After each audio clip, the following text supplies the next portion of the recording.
Hello friends! We often talk about social changes and political events in our videos. The more complicated the situation in the world becomes, the more we try to understand it and find a way out.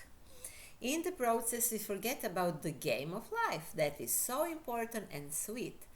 So we will talk about that in this video. Of course, the topic is the retrograde transit of Venus through the sign of Leo.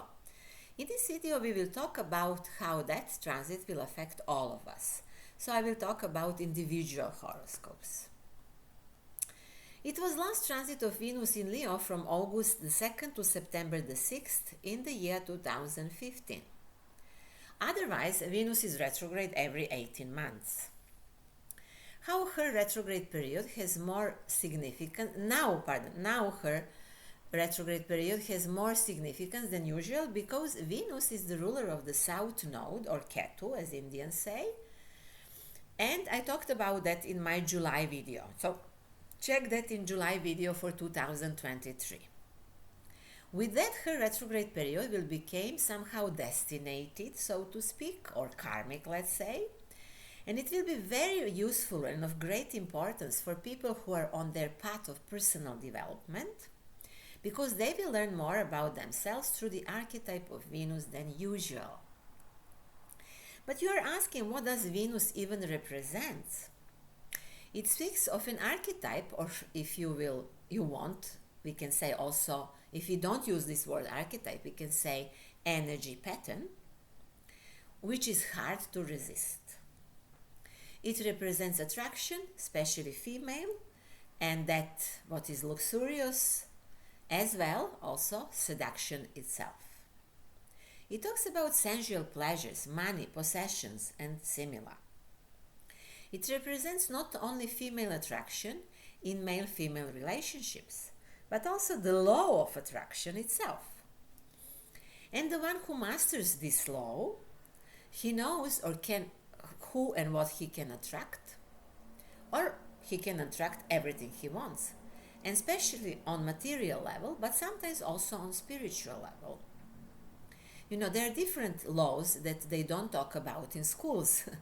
There is a law of attraction, there is a law of karma, there is a law of spiritual growth, you know, all of those, they work the same as physical laws. But nobody teaches us about that. On the other hand, if someone does not know how to use the law of attraction, those people follow the opposite archetype, which is represented by Mars.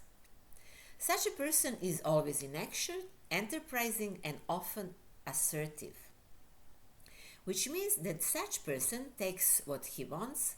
He does not wait for something to come to him spontaneously.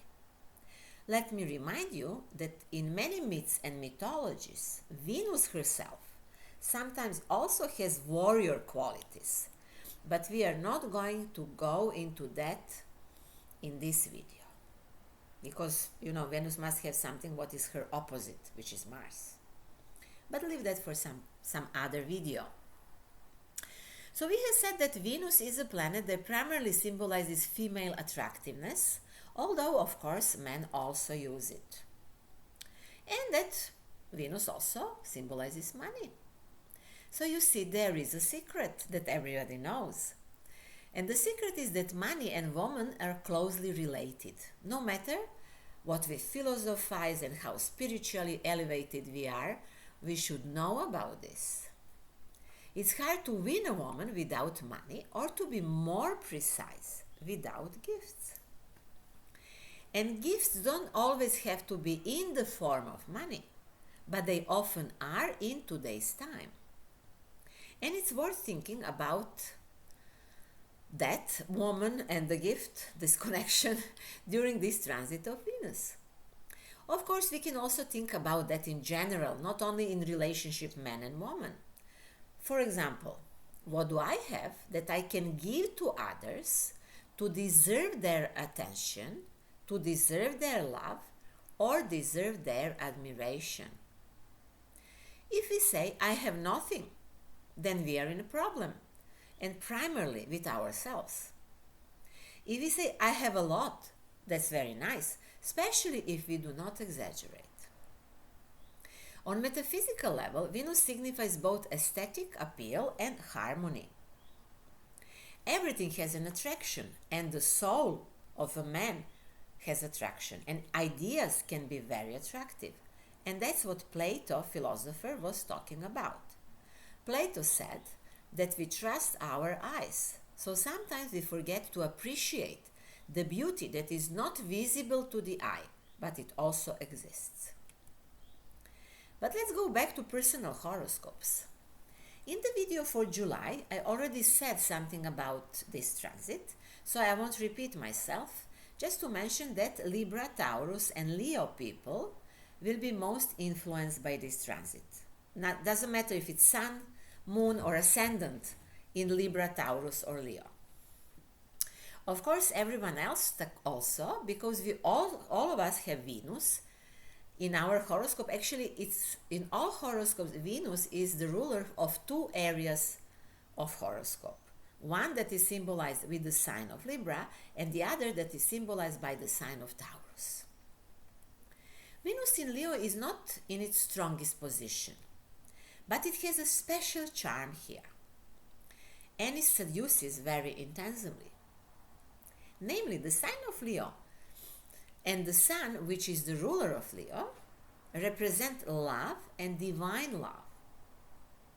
Venus in this sign provokes love. There are big differences between the love represented by the Sun and the love represented by Venus. Sun, or Leo, is a generous, divine, all-encompassing love, while Venus is more lust and attraction. However, the combination can be quite intensive, as I said. When Venus is retrograde, it is more intense than when it is only direct. I warn that retrograde planets also have their shadow. So the retrograde period lasts longer than it's indicated in ephemeris. This is information for astrologers, which maybe know it. So this year Venus will be retrograde from July 23rd to September 4th, but will not emerge from its shadow until October 7th. Only then will the whole process be completed, the process that we will be in with this Venus. When Venus is retrograde, we do not enter into contracts, agreements, weddings, and we do not start new relationships. But at that time, it's good time to end relationship, to divorce, to break contracts and agreements. In any case, the retrograde period is excellent for reviving and for reevaluating all relationships, whether personal or business. It is better not to buy anything important while Venus is retrograde. It might be good maybe only to buy something on a lower price or what is on sale, but it can be that later, when it's direct by Venus, things also change prices and be more expensive, or the price could be unexpected, for example, sometimes. In any case, if we sell something during this transit, astrology says that it's better to sell something on a lower price, but we should also know that after this, when transit is over, the value can be higher. There are combinations like that possible. Retrograde Venus brings people and lovers from the past into our lives, you see, especially for Leos this can work. Whether those people who come from past are there to teach us something, or whether they stay with us forever, that's another question. Leo is also the sign of children, among other things. Thus, for many, this transit will bring changes in their relationship with children.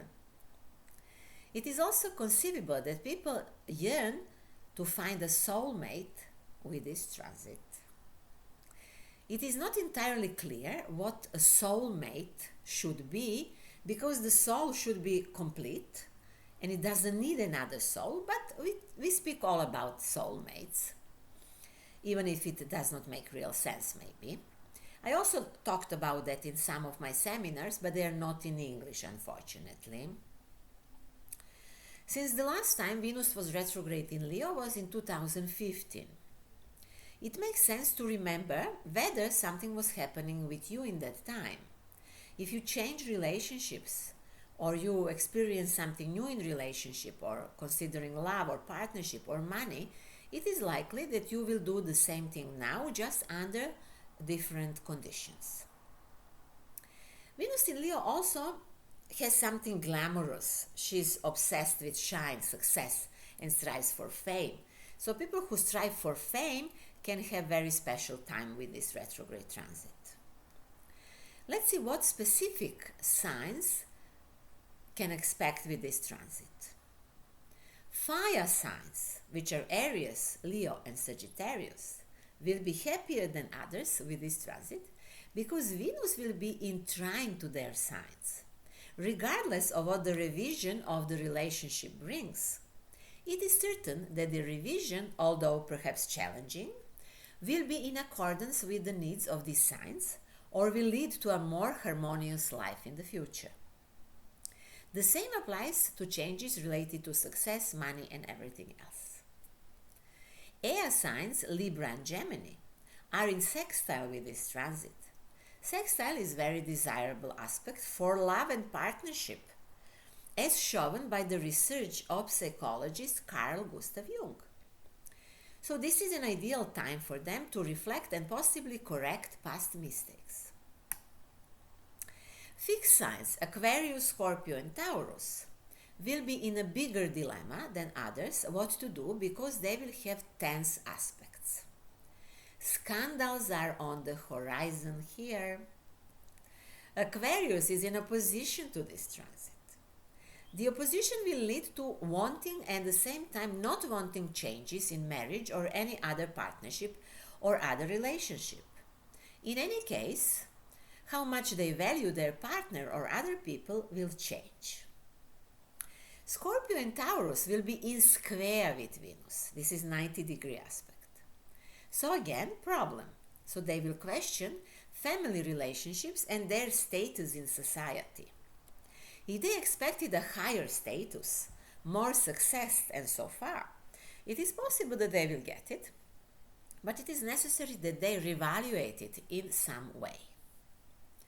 Cancer or Crab, let's say, will have this transit without aspects, but will experience it intensively. Possible questions will be, how much I'm worth, what is the worth of my time, what is the worth of my work, my talents, my inheritance, and the like. Maybe they will see a bigger worth of everything we mentioned than they saw before in the past.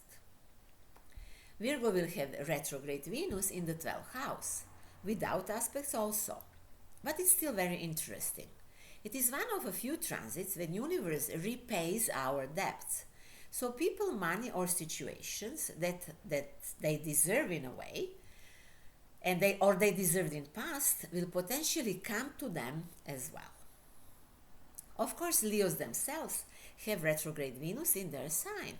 So there will be a lot of changes, and all of them lead to the discovery of personal fidelity and worth, but the path is sometimes through scandals and various challenges. Of course, many will fall in love and will feel that they maybe found a soulmate. But before you enter in such a relationship, be careful and check whether Venus is retrograde or not in Leo, because it will be first will be direct in Leo, then retrograde in Leo, then again direct in Leo. Beginning of a relationship with retrograde Venus can cause some confusions later and can maybe appear to be later that the soulmate is not a real soulmate. So check that. In the video for July, I mentioned that this transit can mean on a mundane level, unfortunately, something terrible, but also good in a way. I mentioned also that in my video for Feng Shui. This is Feng Shui 2023, the year of the water rabbit. In this later video, I said that number 4 is in the middle of the magic square for the year 2023. And according to Chinese horoscope or Chinese Feng Shui, it means love scandals. Of course that it can mean that we all with this retrograde Venus have some scandals. Some more of us, some less. But unfortunately, on mundane level, this transit is likely to bring out the horrors of child sexual abuse, most probably. A film on this topic has already been released in the USA, so we will see what will happen. As I heard, they do not say in this movie who is really the abuser of children, so they hide the real truth. But of course, something will start happening about this, and we will learn, or world will learn a lot about that in this year. It must be year for that, you know, and that's real horror. But I'm not going to go into that in details in this video, just to mention it. So that's all for now, for this video. All of the links and contacts you will find under this video on YouTube. I started putting newsletters in 3 languages, and they are on my website, Symbolic Thinking, and one newsletter is also in English. You will find it there. And on my website you will also find that I offer consultancy on the topic of inner potential for partnership and love. You will also see that through my web pages that I offer different type of consultancy also. Check it please, I'm not going to mention them all now. And I also offer a consultancy based on the method that I have developed in the last years. The name is the change of the code, the change of the perception. This is the method that helps us to work with our subconscious or even conscious patterns that we don't know what to do about. So we can change them by using this method. If you like this video, like it, sign up for my channel, and thank you very much for that in advance. I wish you happiness and love, and see you soon.